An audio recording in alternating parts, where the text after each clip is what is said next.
Before the arrival of Europeans, the region now called the Caribbean was home to several indigenous societies.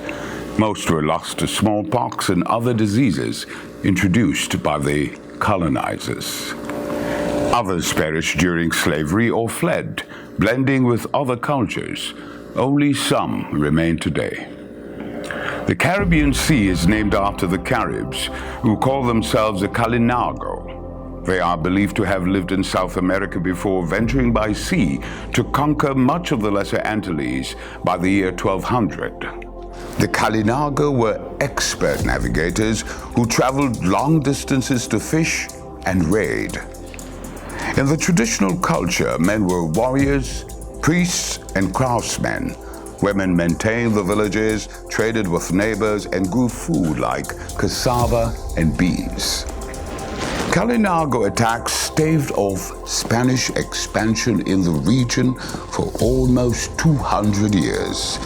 Today, about 3,000 surviving Kalinago remain in an isolated region of Dominica, the largest existing settlement of indigenous people in the Caribbean. We know the least about the next two tribes. The Guanahatabey lived in the caves of western Cuba, and the Ciboney inhabited central Cuba and Haiti. Both spoke unique languages and hunted, fished, and gathered food rather than farming them. Both were lost to European slavery and diseases. The Tainos, Lucayan and Igneri tribes were collectively called Arawaks for their shared language. They inhabited villages from the Windward Islands to the Bahamas near Florida, using long carved canoes for fishing and travel. Although the tribes hunted and fished for meat, they were also skilled farmers and artisans. Arawakan kingdoms were ruled by leaders known as caciques. Small Taino groups remained in multiple Caribbean countries, including Cuba, Puerto Rico, the Dominican Republic, and Jamaica.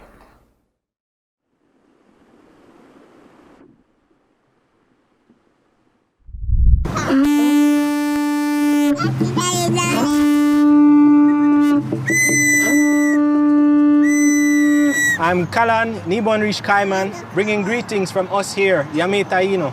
And we're talking about magic at the museum, honoring this gathering. And to do so, we'll start with the call of the sacred directions, blessing this space, blessing this event. We start with the east.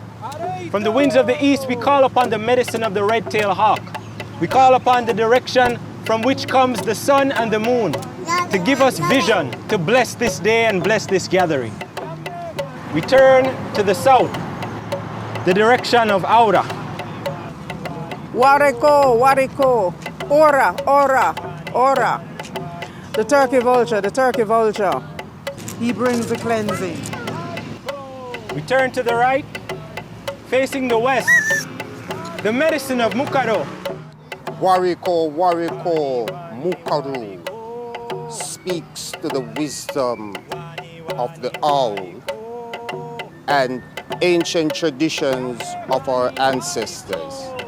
For when my grandmother being on her deathbed, they came around and they made strange sounds, and I knew that the presence of my ancestors was around us. We turn facing the north, the medicine of Wani, the hummingbird. Wariko, Wariko, Wani, the hummingbird. To the mountains, Cibao. We give thanks for your continued wisdom, your continued guidance. You show us that our ancestors are still here on hand. Areito! Areito! Subscribe to the Island Space YouTube channel and visit our website at islandspacefl.org to learn more.